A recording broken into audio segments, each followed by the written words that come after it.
got so motherfucking design on right now.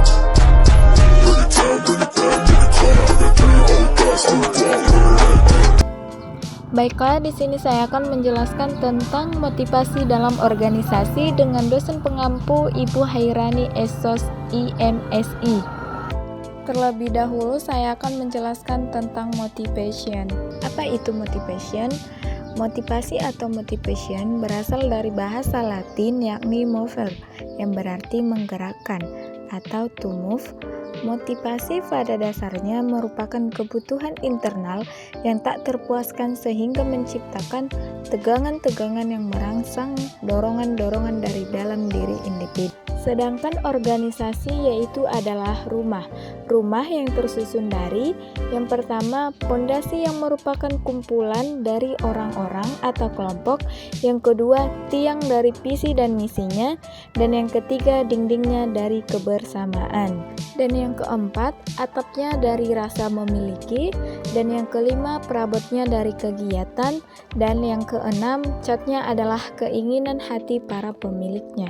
Jadi motivasi dalam berorganisasi yaitu seperangkat kekuatan energi yang berasal dari dalam tubuh individu yang menjadi dorongan dasar seseorang dalam berperilaku untuk memenuhi kebutuhan dalam berorganisasi. Kemudian ada 3 jenis motivasi dalam organisasi. Yang pertama, motivasi yang didasarkan atas ketakutan atau fear motivation. Maksudnya adalah dia melakukan sesuatu karena takut sesuatu yang buruk akan terjadi jika ia tidak melakukannya. Misalnya orang yang patuh pada bos karena takut dipecat dari pekerjaannya. Yang kedua, karena ingin mencapai sesuatu atau achievement motivation. Maksudnya adalah seseorang mau melakukan sesuatu karena dia ingin mencapai suatu sasaran atau prestasi tertentu. Dan yang ketiga, motivasi yang didorong oleh kekuatan dari dalam atau inner motivation, yaitu karena didasarkan oleh misi atau tujuan hidupnya. Seseorang yang telah menemukan misi hidupnya bekerja berdasarkan nilai yang diyakininya. Nilai-nilai itu bisa berupa rasa kasih pada sesama atau ingin memiliki makna dalam menjalani hidupnya. Orang yang memiliki motivasi ini biasanya memiliki visi yang jauh ke depan. Baginya bekerja bukan sekedar untuk memperoleh sesuatu, yaitu uang, harga diri, kebanggaan, prestasi, tetapi adalah proses belajar dan proses yang harus dilaluinya untuk mencapai misi hidupnya.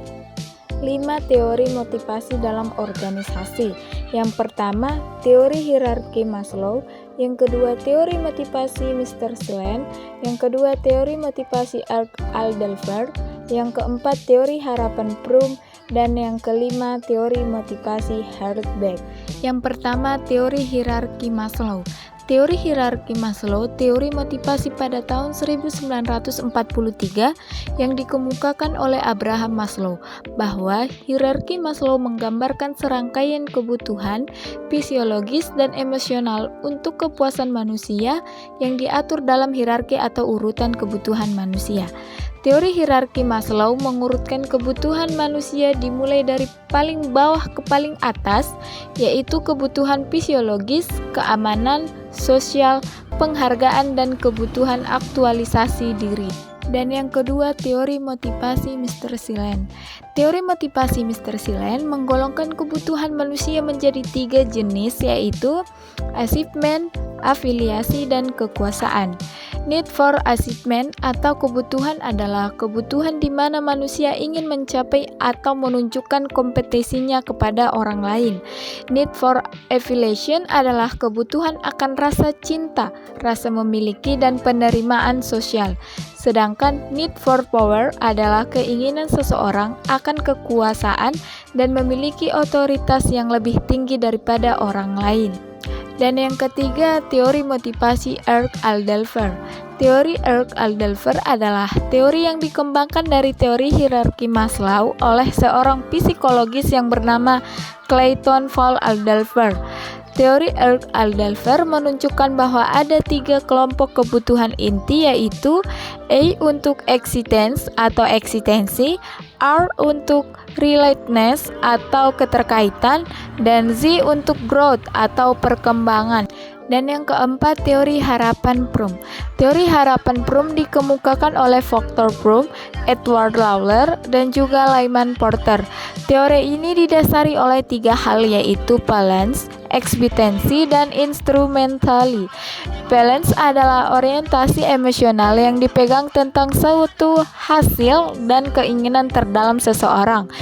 Ekspektasi adalah harapan atau kepercayaan seseorang bahwa usaha tidak akan mengkhianati hasil. Dan yang terakhir adalah instrumentally, yaitu keyakinan dalam mendapatkan sesuatu. Yang terakhir, teori motivasi Herberg. Teori motivasi Herberg menjelaskan ada 2 faktor yang mempengaruhi kepuasan kerja karyawan dalam suatu lingkungan.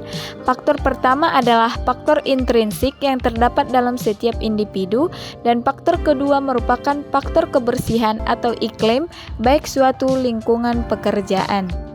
Kemudian ada 6 poin penting yang perlu dimiliki seorang keterampilan pemimpin. Yang pertama, memotivasi diri sendiri. Maksudnya adalah menata emosi sebagai alat untuk mencapai tujuan merupakan hal yang sangat penting dalam kaitan untuk memberi perhatian untuk memotivasi diri sendiri. Kendali diri emosional, menahan diri terhadap kepuasan, dan mengembalikan dorongan hati adalah landasan keberhasilan dalam berbagai bidang. Keterampilan memotivasi diri memungkinkan terwujudnya kinerja yang tinggi dalam segala bidang. Orang-orang yang memiliki keterampilan ini cenderung jauh lebih produktif dan efektif dalam hal apapun yang mereka kerjakan. Dan yang kedua, mengenali emosi orang lain. Maksudnya adalah mengendalikan emosi orang lain berarti kita memiliki empati terhadap apa yang dirasakan orang lain. Penguasaan keterampilan ini membuat kita lebih efektif dalam berkomunikasi dengan orang lain. Inilah yang disebut Covey sebagai komunikasi empatik. Dan yang ketiga, mengelola emosi diri sendiri. Langkah-langkah dalam mengelola emosi diri sendiri yaitu menghargai emosi dan menyadari dukungannya kepada kita. Yang kedua, berusaha mengetahui pesan yang disampaikan emosi dan meyakini bahwa kita pernah berhasil menangani emosi ini sebelumnya. Dan yang terakhir, kita gembira mengambil tindakan untuk menanganinya. Yang keempat, mengelola emosi orang lain. Maksudnya yaitu jika keterampilan mengenali emosi orang lain merupakan dasar dalam berhubungan antar pribadi, maka keterampilan mengelola emosi orang lain merupakan pilar dalam membina hubungan dengan orang lain. Manusia adalah makhluk emosional. Semua hubungan sebagian besar dibangun atas dasar emosi yang muncul dari interaksi antar manusia. Yang kelima, mengenali emosi diri. Maksudnya yaitu setiap kali suatu emosi tertentu muncul dalam pikiran, kita harus dapat menangkap pesan apa yang ingin kita sampaikan. Ketidakmampuan untuk mengenali perasaan membuat kita berada dalam kekuasaan emosi kita. Artinya, kita kehilangan kendali atas perasaan kita yang pada gilirannya membuat kita kehilangan kendali atas diri dan hidup kita. Dan yang terakhir, memotivasi orang lain. Maksudnya adalah keterampilan memotivasi orang lain adalah kelanjutan dari keterampilan mengenali dan mengelola emosi orang lain. Keterampilan ini adalah bentuk lain dari kemampuan kepemimpinan, yaitu kemampuan menginspirasi, mempengaruhi dan memotivasi orang lain untuk mencapai tujuan bersama. Hal ini erat kaitannya dengan kemampuan membangun kerjasama tim yang tangguh dan handal. Sekian hasil presentasi saya. Salah dan janggalnya saya duluan minta maaf. Assalamualaikum warahmatullahi wabarakatuh.